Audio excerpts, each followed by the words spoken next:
आज आपण अभिप्रेरणेचे प्रकार शिकणार आहोत. अभिप्रेरणा ही विविध प्रकारची असते. ज्यावेळी कर्मचारी काम करत असतात तेव्हा त्यांना काम करण्यासाठी प्रोत्साहित करण्यासाठी नेत्याला किंवा मॅनेजमेंटला, व्यवस्थापकाला वेगवेगळ्या प्रकारच्या उपाययोजना कराव्या लागत असतात कर्मचाऱ्यांना प्रोत्साहित करण्यासाठी. यालाच आपण अभिप्रेरणेचे प्रकार असं म्हणत असतो. सर्वसाधारणपणे अभिप्रेरणेचे एकूण 8 प्रकार आहेत. त्याच्यातला पहिला आहे आंतरिक अभिप्रेरणा. आंतरिक अभिप्रेरणा ही व्यक्तीच्या मनामध्ये निर्माण होणारी अभिप्रेरणा असते. म्हणजेच कर्मचाऱ्यांना स्वतःहूनच वाटत असतं की हे कार्य आपण केलं पाहिजे.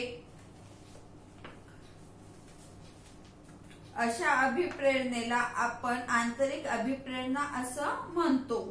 या प्रेरणेमुळे कर्मचाऱ्यांच्या मनामध्ये आनंद व समाधान निर्माण होत असते. या अभिप्रेरणेमध्ये कुठल्याही आर्थिक प्रकारचा लाभ कर्मचाऱ्यांना होत नाही, तर ही आर्थिकेतर अभिप्रेरणा असते. सर्वसाधारणपणे कर्मचाऱ्यांना अधिकार देणे, त्यांना निर्णय प्रक्रियेमध्ये सहभागी करून घेणे अशा स्वरूपामध्ये ही अभिप्रेरणा निर्माण होत असते किंवा इत्यादीचा आंतरिक अभिप्रेरणेमध्ये समावेश असतो असं म्हटलं तरीही चालेल. नंबर 2 आहे बाह्य अभिप्रेरणा.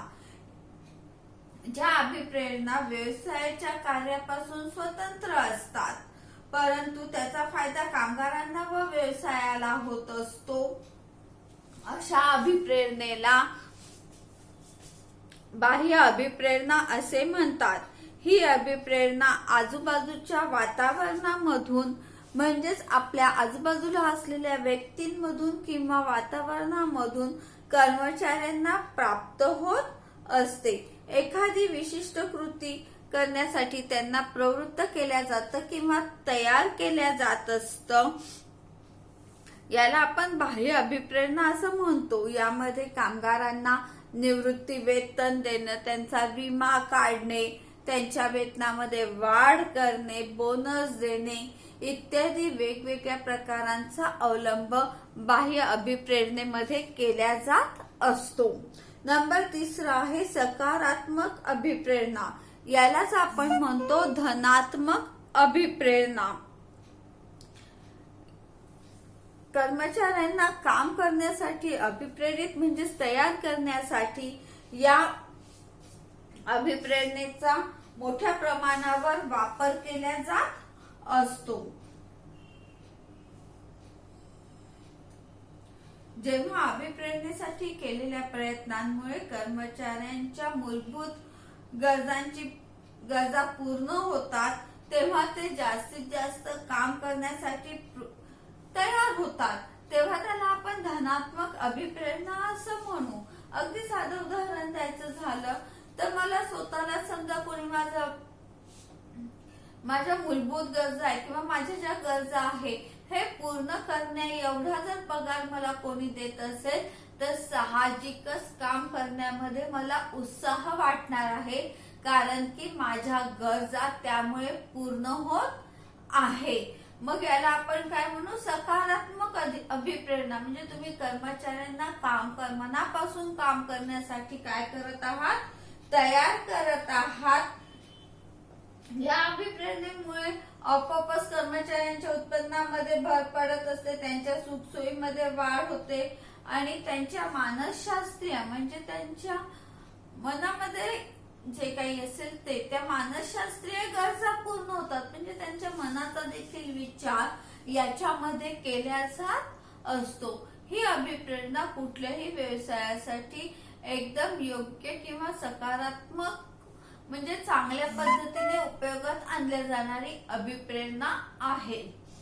त्याच्यानंतरची अभिप्रेरणा आहे नकारात्मक अभिप्रेरणा. नकारात्मक अभिप्रेरणेमध्ये कर्मचाऱ्यांच्या कुठल्याही मूलभूत गरजांची पूर्तता होत नाही. उलट कर्मचाऱ्यांना स्वतःचे स्वतःचे संरक्षण स्वतः करावे लागतात. या अभिप्रेरणेला आपण नकारात्मक अभिप्रेरणा असं म्हणतो. यामध्ये कर्मचाऱ्यांना शिक्षा करणं, दंड करणे, त्यांना कामावरनं काढून टाकणे, गैरसोयीच्या ठिकाणी बदली करणे, त्यांच्या वरच्या जागेवरनं त्यांना खालच्या जागेवर नियुक्त करणे, अशा प्रकारे शिक्षेच्या अनेक बाबींचा यामध्ये विचार केला जात असतो. त्यामुळे ही नकारात्मक अभिप्रेरणा कर्मचाऱ्यांवर दडपण निर्माण करत असते व त्यांच्या मनामध्ये भीतीची निर्मिती होत असते. परंतु ही अभिप्रेरणा दीर्घकाळापर्यंत सफल होत नाही किंवा यशस्वी होत नाही. एखाद्या विशिष्ट परिस्थितीमध्ये नकारात्मक अभिप्रेरणेचा उपयोग केल्यास त्याचा प्रभाव मोठ्या प्रमाणावर दिसून येतो, परंतु सतत नकारात्मक अभिप्रेरणेचा उपयोग करता येत नाही, कारण की त्यामुळे कर्मचाऱ्यांची कार्यक्षमता कमी होण्याची शक्यता असते किंवा काम करण्याचा उत्साह देखील कमी होण्याची शक्यता मोठ्या प्रमाणावर असते. त्यामुळे ही अभिप्रेरणा फार कमी वेळा वापरल्या जात असते. त्यानंतरची अभिप्रेरणा आहे व्यक्तिगत अभिप्रेरणा. प्रत्येक व्यक्तीने केलेल्या कामाचा स्वतंत्रपणे विचार करून तिला कामासाठी प्रोत्साहित केल्या जाते, तेव्हा त्याला आपण व्यक्तिगत अभिप्रेरणा असं म्हणतो. या अभिप्रेरणेमध्ये कर्मचाऱ्यांना बढती देणे, पगार वाढ देणे, त्यांना एखाद्या विशिष्ट पदावर नियुक्त करणे, अशा विविध प्रकारच्या अभिप्रेरणेचा यामध्ये समावेश होत असतो. व्यक्तिगत अभिप्रेरणा ही विशिष्ट व्यक्तीला अभिप्रेरित करण्यासाठी म्हणजेच कामाला प्रोत्साहित करण्यासाठी, तयार करण्यासाठी याचा उपयोग केला जात असतो. याच्यामध्ये कर्मचाऱ्यांना संघटनेमध्ये विशिष्ट स्थान सुद्धा दिल्या जात असतं. त्यानंतर आहे समूह अभिप्रेरणा. समूह अभिप्रेरणेमध्ये कर्मचाऱ्यांच्या समूहाला म्हणजेच गटाला ही अभिप्रेरणा दिल्या जात असते, कारण कर्मचाऱ्यांची कार्य ही परस्परांवर अवलंबून असतात. त्यामुळे एका कर्मचाऱ्याचे कार्य दुसऱ्यावर अवलंबून असल्यामुळे संपूर्ण समूहाला अभिप्रेरित केल्याशिवाय कर्मचाऱ्यांचे कार्य योग्य रीतीने पूर्ण होऊ शकत नाही. म्हणून समूह अभिप्रेरणेचा उपयोग केला जात असतो. या अभिप्रेरणेमुळे कर्मचाऱ्यांच्या मनामध्ये परस्परांबद्दल आदर व स्नेहभाव निर्माण होतो, सहकार्याची भावना निर्माण होते व समूहामध्ये काम करत असल्यामुळे त्यांचे मनोबल देखील मोठ्या प्रमाणात वाढण्यास मदत होत असते. हा या समूह अभिप्रेरणेचा खूप मोठा फायदा आहे की कर्मचारी परस्परांच्या सहकार्याने कार्य करण्यास प्रेरित होत असतात. त्यानंतरच सगळ्यात महत्वाची अभिप्रेरणा आहे आर्थिक अभिप्रेरणा. ज्यावेळेस कर्मचाऱ्यांना आर्थिक म्हणजेच पैशाचे प्रलोभन दाखवून अभिप्रेरित केल्या जाते, तेव्हा त्याला आर्थिक अभिप्रेरणा असे म्हणतात. कर्मचाऱ्यांच्या क्रयशक्तीमध्ये वाढ करणे किंवा त्यांच्या उत्पन्नामध्ये वाढ करणे हे या आर्थिक अभिप्रेरणेचे मुख्य तत्व आहे असं आपण म्हणू शकतो.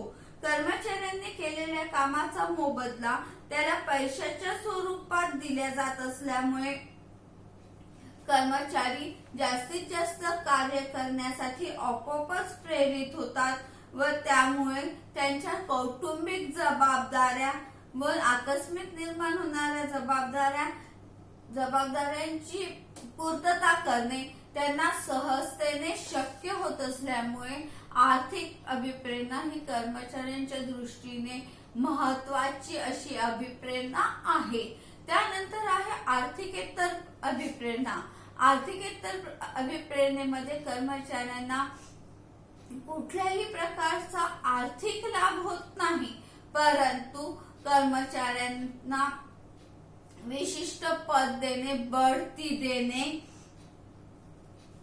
त्यांना अधिकार देणे, त्यांचा मान सन्मान करणे, त्यांच्या मानसिक गरजा, मानसशास्त्रीय गरजांची पूर्तता करणे इत्यादी अनेक बाबींचा उपयोग यामध्ये केला जात असतो. साहजिकच आपल्याला वरचा पद भेटत आहे, आपला मान सन्मान व्यवसायामध्ये होत आहे, आपल्या मानसशास्त्रीय गरजा जर पूर्ण होत असेल तर साहजिकच कर्मचाऱ्यांची काम करण्याची शक्ती ही आपोआपच वाढत असते. या झाल्या आपल्या आर्थिक एकतर अभिप्रेरणा. त्यानंतर आपण बघतो आहे अभिप्रेरणेची तत्वे. अभिप्रेरणेची तत्वे म्हणजे काय? आता आपण बघत आहोत अभिप्रेरणेची तत्वे.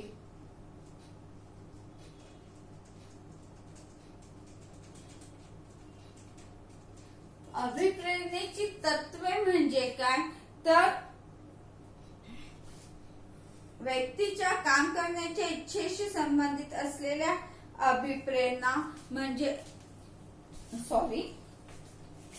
कुठल्या कारणास्तव किंवा कर्मचाऱ्यांना कशा प्रकारे अभिप्रेरित करावे या संबंधीचे जे काही नियम आहेत किंवा जी काही प्रणाली आहे त्याला आपण अभिप्रेरणेची तत्वे असे म्हणू शकतो.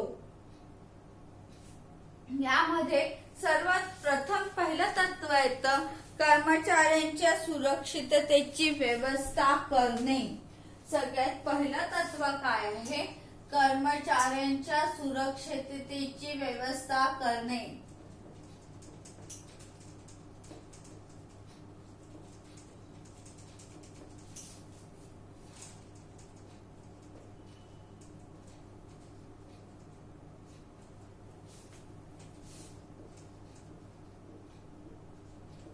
ज्या ठिकाणी कर्मचारी कार्य करीत आहे ती जागा कर्मचाऱ्यांना सुरक्षित वाटणे, काम करण्यासाठी योग्य वाटायला पाहिजे, हे यामागचं सगळ्यात प्रमुख तत्व आहे असं म्हटलं तरीही चालेल. जसं मी एखाद्या ठिकाणी काम करायला जाते आहे आणि जर ती जागा मला सुरक्षित वाटत नसेल, काम करण्यासाठी योग्य वाटत नसेल, तर तिथे काम करत असताना माझ्यावर सतत एक प्रकारचं दडपण राहणार आहे, एक अस्वस्थता तिथे निर्माण होणार आहे आणि त्यामुळे माझ्या कामाचा दर्जा हा कमी होण्याची शक्यता खूप मोठ्या प्रमाणावर असते. म्हणून कर्मचारी हा कुठल्याही प्रकारचा असो तर त्याला ते वातावरण जे तिथले जे वातावरण आहे हे जर सुरक्षित वाटत असेल, काम करण्यासाठी योग्य वाटत असेल तर त्याची आपोआपच काम करण्याची इच्छाशक्तीमध्ये मोठ्या प्रमाणावर वाढ होत असते. हे सुरक्षिततेचं हे पहिलं तत्व आहे आपलं की सेफ्टी महत्वाची आहे. कर्मचाऱ्यांच्या मनामध्ये ती सुरक्षितता निर्माण करणे हे सगळ्यात महत्वाचं कार्य आहे. दुसरं आहे वातावरण. आनंदी व उत्साही वातावरण. ज्यावेळेस आपण कुठेही काम करायला जात असतो त्यावेळेस तिथलं जर वातावरण छान असेल, एकदम प्रसन्न वातावरण असेल, भरपूर उजेड आहे, हवा खेळती आहे आणि एकदम फ्रेश वाटत असेल तर तिथे काम करण्याची इच्छा ही आपोआपच निर्माण होत असते. जसं आपण म्हणू की आपण क्लासरूम मध्ये पिरियड करत आहोत आणि आपली क्लासरूम एकदम कोंदट आहे, हवा येत नाही आहे, लाईट एकदम मंद मंद लाईट आहे की त्याचा उजेडही पुरेसा पडत नाही आहे. अशा वातावरणामध्ये जर कोणी आपल्याला पिरियड करायला सांगितले तर आपली पिरियड करण्याची इच्छा ते वातावरण बघूनच एकदम कमी होऊन जाते. आपण अगदी निरुत्साही मनाने पिरियड करायला लागतो आणि पिरियड करतानाही आपलं लक्ष आजूबाजूच्या घाणीकडे आणि त्या खराब वातावरणाकडे जास्त असतं.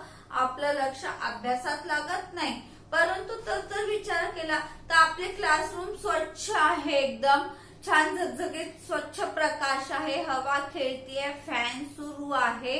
तर अशा वातावरणामध्ये तुम्हाला कुठेही तुमचं लक्ष इकडे तिकडे जाणार नाही, कारण तुम्हाला आवश्यक असणाऱ्या मूलभूत गरजांची पूर्तता होत असल्यामुळे तुमचं पूर्ण लक्ष कुठे राहणार आहे, शिकवण्याकडे राहणार आहे. आणि तुम्ही आपोआपच अभ्यासामध्ये तुमचं मन घालणार आहे. त्याच्यासाठी टीचर लोकांना वेगळे फारसे काही प्रयत्न करावे लागणार नाही. कर्मचाऱ्यांच्या बाबतीतही असंच आहे.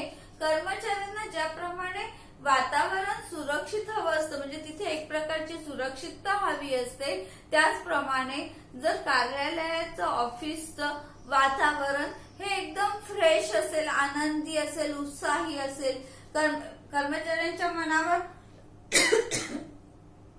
कोणत्याही प्रकारचं दडपण राहत नसेल, तर आपोआपच कर्मचाऱ्यांच्या मनामध्ये उत्साह निर्माण होतो आणि ते चांगल्या पद्धतीने कार्य करायला लागतात. म्हणून दुसरं महत्वाचं तत्व आहे की आनंदी व उत्साही वातावरण असेल तर आपोआपच तुम्हाला अभिप्रेरणा मिळत असते, म्हणजे काम करायला तुमची तयारी असते, तुम्हाला उत्साह वाटत असतो. त्यानंतर कर्मचाऱ्यांना प्रोत्साहन देणे, तिसरी महत्वाची गोष्ट आहे कर्मचाऱ्यांना प्रोत्साहन.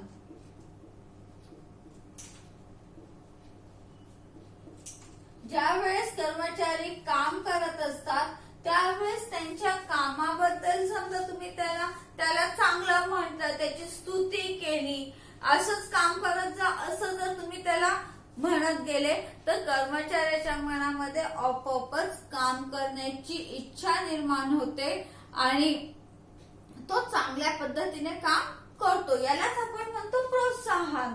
जसं आपण म्हणू की आपण एखादं चांगलं काम केलेलं आहे आणि आपल्या वडिलांनी आपली स्तुती केली की हा पहा किती छान काम केलेलं आहे यांनी, अशाच पद्धतीने काम करत जा, एवढे जर 2 शब्द वडील आपल्याला बोलले तर आपण लगेच खुश होतो आणि पुढचे 4 काम आपण चांगल्या पद्धतीने करण्याचा प्रयत्न करत असतो, कारण की वडिलांनी आपल्याला चांगलं म्हटलेलं आहे, बरोबर आहे ना. परंतु त्याच वेळेस असं विचार करा की तुम्ही खूप छान काम केलेलं आहे, मेहनत घेऊन काम केलेलं आहे आणि वडिलांनी त्याच्याकडे दुर्लक्ष केलं, तर तुम्हाला पुढे काम करायचा उत्साह निर्माण होणार नाही. तुम्ही म्हणाल कितीही मरमर करून केलं तरी पण कौतुकाचा शब्द मिळत नाही. हा जो कौतुकाचा शब्द आहे त्यालाच आपण म्हणू प्रोत्साहित करणे. प्रत्येक कर्मचारी मग तो कुठल्याही वयोगटाचा असू द्या त्याला प्रोत्साहनपर शब्दाची आवश्यकता ही नेहमीच भासत असते. ज्यावेळेस तो चांगलं काम करतो त्यावेळेस कोणीतरी आपल्याला शाबासकी दिली पाहिजे, आपलं कौतुक केलं पाहिजे, ही इच्छा प्रत्येक व्यक्तीच्या मनामध्ये निर्माण होत असते किंवा ती असतेच. त्यामुळे ज्यावेळेस कर्मचारी चांगले काम करतात तेव्हा तुम्ही त्याला वैयक्तिकरित्या तसं सांगणं अत्यंत आवश्यक आहे. त्यालाच आपण म्हणतो कर्मचाऱ्यांना प्रोत्साहित करणे. नाही तर आपण असं म्हटलं की त्याचं कामच होतं त्याने ते केलं, त्याचं काय कौतुक करायचं, तर काय होईल, कर्मचारी निरुत्साह होईल. त्याचं काम तर आहेच ते, पण ते काम तो मनापासून आणि चांगल्या पद्धतीने करत असेल तर त्याला ते नक्कीच दर्शवणं अत्यंत आवश्यक आहे की ज्यामुळे त्याच्यामध्ये नवीन काम करण्याचा उत्साह निर्माण होईल. यालाच आपण म्हणू कर्मचाऱ्यांना प्रोत्साहित करणे. त्यानंतरचा महत्वाचा मुद्दा आहे कर्मचाऱ्यांना कुशल नेतृत्व प्रदान करणे. चौथा महत्वाचा हे आहे कुशल नेतृत्व प्रदान करणे.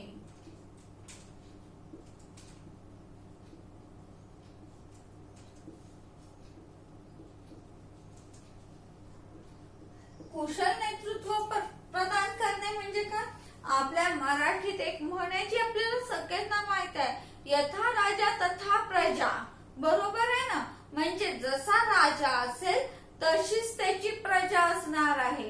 राजा जर चांगला असेल तर प्रजा चांगली राहणार आहे, राजा जर चांगला नसेल तर प्रजा ही तशीच राहणार. राहणार आहे, असा त्या म्हणीचा अर्थ आहे. म्हणजे काय झालेलं आहे की तुमचा नेता, राजा म्हणजे तुमचा नेता, मग तो कुठल्याही स्वरूपाचा असो नेता, अगदी तुमचा टीचर असेल, तुमचे वडील असेल, घरामध्ये तुमचा मोठा भाऊ असेल, ऑफिस मध्ये तुमचा बॉस असेल, ग्रुप लीडर असेल, कोणीही असो, जो तुमचा लीडर आहे त्याला आपण नेता म्हणत असतो. हा नेता जेवढा तुमचा प्रभावी असेल, जेवढा तो चांगल्या पद्धतीने कार्य करत असेल, तेवढ्याच चांगल्या पद्धतीने समोरचा कर्मचारी समूह कार्य करीत असतो. नेतृत्व तुमचं कुशल असेल म्हणजे त्याला सगळ्या गोष्टींचं नॉलेज आहे, एखादा प्रॉब्लेम आला तर पटकन सोडवण्याचं त्याच्यामध्ये कुशलता असेल, एकमेकांना सांभाळून घेण्याची त्याच्यामध्ये सांभाळून घेण्याचा गुण असेल, तर असा नेता हा नेहमी प्रभावी ठरत असतो आणि त्याच्या हाताखाली कर्मचारी देखील खूप चांगल्या पद्धतीने कार्य करत असतात.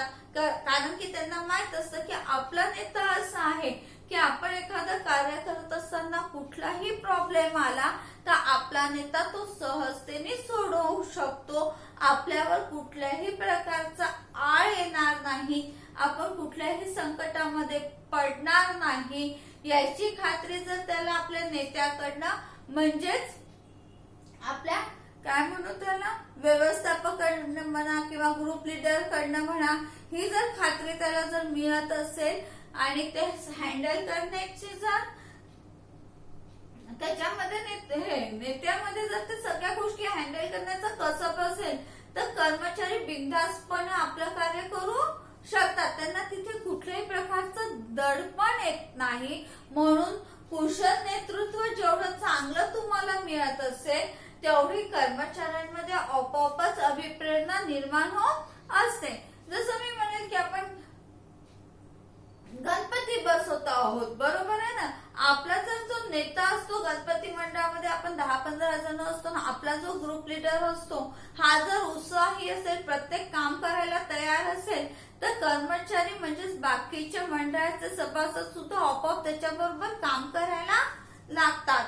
आणि समजा त्यांनी म्हटलं आज जाऊ द्या, उद्या पाहू, परवा पाहू, वेळ आहे गणपतीला नंतर पाहू, तर मग हाताखालची मंडळी सुद्धा तेवढीच सुस्त होतात आणि कामाची टाळाटाळ करण्याची प्रवृत्ती सुद्धा त्यांच्यामध्ये वाढीस लागते. म्हणून कुशल नेतृत्व असणं म्हणजे तुमचा नेता हा चांगला असणं, त्याला सगळ्या गोष्टींचं नॉलेज असणं, हे सुद्धा अभिप्रेरणेचं एक महत्वाचं अंग आहे असं आपण म्हणू शकतो. जेवढा नेता चांगला तेवढंच आपोआपच कर्मचाऱ्यांमध्ये अभिप्रेरणा निर्माण होत असते. त्यानंतरचा महत्वाचा मुद्दा आहे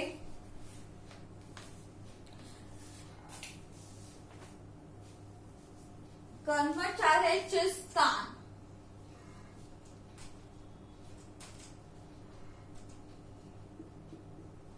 कर्मचाऱ्याचे स्थान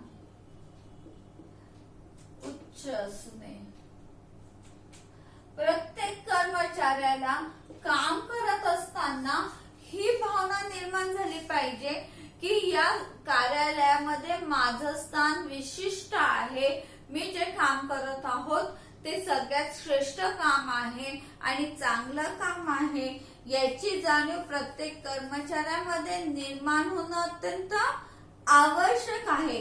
आणि जेव्हा एखाद्या व्यक्तीला असं वाटतं की हे काम माझ्याशिवाय दुसरं कोणीच करू शकत नाही, या कामासाठी मी एकदम लायबल आहे, असं जेव्हा त्याच्यामध्ये एक विश्वास निर्माण होतो, त्यावेळेस त्या कर्मचाऱ्याची कार्य करण्याची शक्ती आपोआपच वाढीस लागत असते.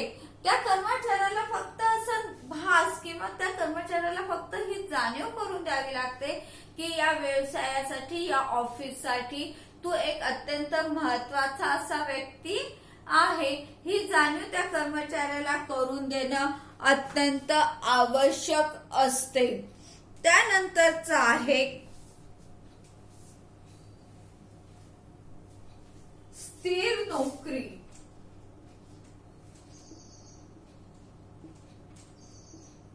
प्रत्येक कर्मचाऱ्याला आपल्या नोकरीबद्दल एक शाश्वती हवी असते. की आपली नोकरी कधीही जाणार नाही, ही आपली कायम स्वरूपाची नोकरी आहे.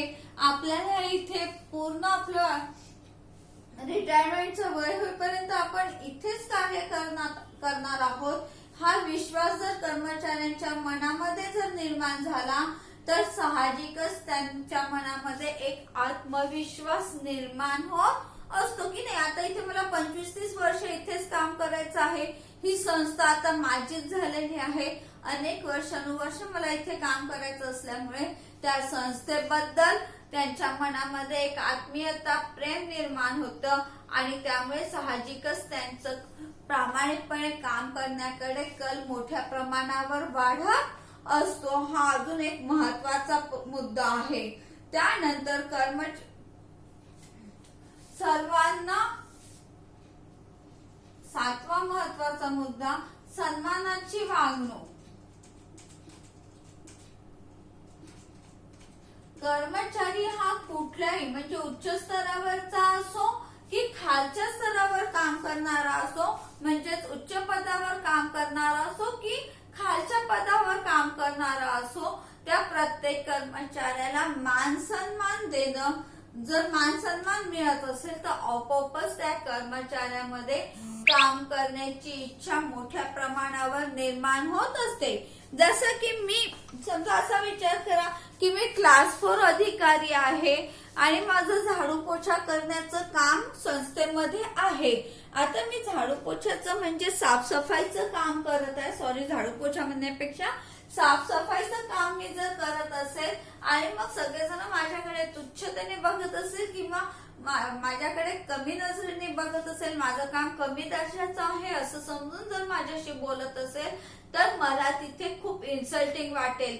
मला तिथे रोज जाऊन काम करणं ही एक प्रकारची शिक्षा वाटेल आणि मग तिथे गेल्यानंतर मी माझं काम कधी एकदा करते अशा पद्धतीने कसंही ते काम करून मोकळं होण्याचा प्रयत्न करेल. परंतु माझं काम तेच आहे, परंतु प्रत्येक जण माझ्याशी जर मला मान देऊन बोलत असेल, माझ्याशी व्यवस्थित बोलत असेल तर मला एक अभिमान वाटतो की मी खालच्या पदावर काम करत आहे तरीही सगळेजण माझ्याशी प्रेमाने बोलत आहे, मला मान देत आहे, तर मला तिथे जाऊन काम करण्याची इच्छा जास्त होते. मी खूप आनंदाने तिथे जाऊन काम करते. म्हणून प्रत्येकाला सन्मानाची वागणूक ही प्रत्येकालाच भेटायला पाहिजे. तो उच्च पदावर आहे म्हणून त्याला मान द्यायचा आणि एखादा खालच्या पदावर आहे म्हणून त्याचा अपमान होईल अशा प्रकारची वागणूक कधीही कर्मचाऱ्यांना भेटता कामा नये. सगळ्यांना मान सन्मान हा मिळालाच पाहिजे. त्यानंतरचं महत्वाचं म्हणजे आवडीनुसार काम.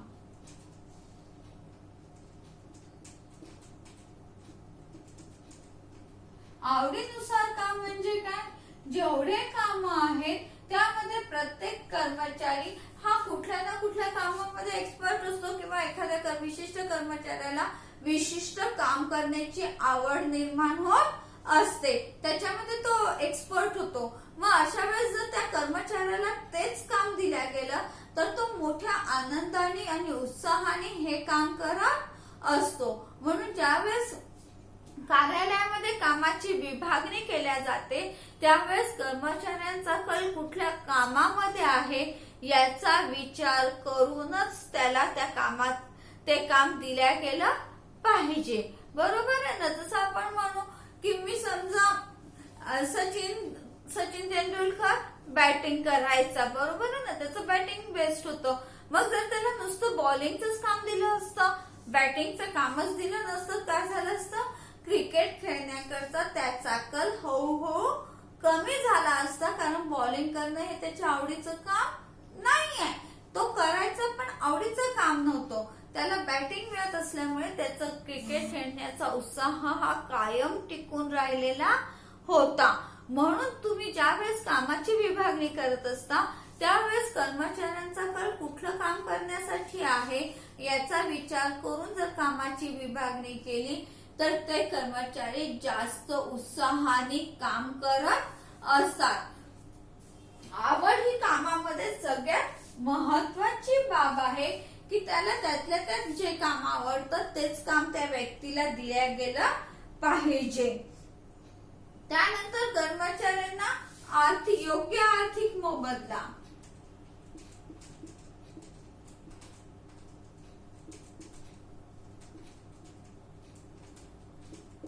कर्मचाऱ्यांकडनं काम करून घेत असतानाच त्यांना जो पगार दिला जात असतो, त्यांना जी मजुरी दिल्या जात असते, ही मजुरी म्हणजेच त्याला त्या कामाचा योग्य आर्थिक मोबदला देणं अत्यंत आवश्यक आहे. तुम्ही त्या कामाचं तर त्याच्याकडनं जेवढं काम करून घेत आहात त्याचा योग्य आर्थिक मोबदला म्हणजे तेवढं योग्य पगार जर त्याला देत असाल तर त्याच्या काम करण्याचा उत्साह वाढत असतो. म्हणून केलेल्या कामाच्या योग्य प्रमाणात आर्थिक मोबदला देणं म्हणजेच पगार देणं हे सुद्धा एक महत्वाचं अभिप्रेरणेचं तत्व आहे. कारण की कुठलीही व्यक्ती कुठलंही काम करत असेल तरी तिचा मूळ उद्देश काय असतो, आर्थिक म्हणजेच पैसा कमवणं हा तिचा उद्देश असतो. तिच्या मानसिक आणि मूलभूत गरजा पूर्ण करण्यासाठी तिला पैशाची आवश्यकता असते आणि म्हणून तिला काम करत असताना तिच्या या गरजा पूर्ण होतील एवढा आर्थिक मोबदला देणं अत्यंत आवश्यक आहे. त्यानंतर अनार्थिक प्रेरणा देणे. आर्थिक मोबदल्यासोबतच कर्मचाऱ्यांना अनार्थिक 10 नंबरचा आहे आपला अनार्थिक मोबदला. अनार्थिक प्रेरणा म्हणू आपण त्याला. अनार्थिक प्रेरणा म्हणजे काय, ज्याच्यामध्ये कर्मचाऱ्यांना पैसा दिला जात नाही तर कर्मचाऱ्यांना एखादं विशिष्ट पद दिलं जातं. जसं आपण म्हणू कॉलेजमध्ये आपल्याला कॅप्टन केलं की लगेच आपल्याला खूप छान वाटतं, बरोबर आहे ना. आता कॅप्टन केलं म्हणून काही त्याला पैसा भेटतोय किंवा वेगळा काही आर्थिक व्यवहार त्याच्या हातात येत नाही क्लास कॅप्टन आहे म्हणून, परंतु लगेच एक विशिष्ट पद भेटल्याबरोबर त्या कॅप्टनला खूप उत्साहाने काम करायची इच्छा निर्माण होते आणि तो सगळे काम खूप आनंदाने करत असतो. कामं वाढतात परंतु त्या मान मिळाल्याबरोबर कर्मचाऱ्यांची मानसिक जी आहे मानसशास्त्रीय गरज आहे ती पूर्ण होते आणि त्यांच्यामध्ये काम करण्याचा उत्साह निर्माण होत असतो. याला आपण काय म्हणू, अनार्थिक प्रेरणा. म्हणजे याच्यामध्ये पैसा दिला जात नाही तर कर्मचाऱ्यांना एखादी पोस्ट दिल्या जाईल, बढती दिल्या जाईल, त्यांना एखाद्या ग्रुपचा लीडर केला जाईल, त्याला एखादी सुविधा दिल्या जाईल. अशा प्रकारे गोष्टी देऊन कर्मचाऱ्यांच्या उत्साहामध्ये वाढ केल्या जाते. त्याला आपण म्हणतो अनार्थिक अभिप्रेरणा. आज आपण अभिप्रेरणेचे प्रकार आणि अभिप्रेरणेचे तत्व या 2 गोष्टी शिकलेलो आहोत. उद्याच्या याच्यात आपण पुढचं बघूया. थँक्यू.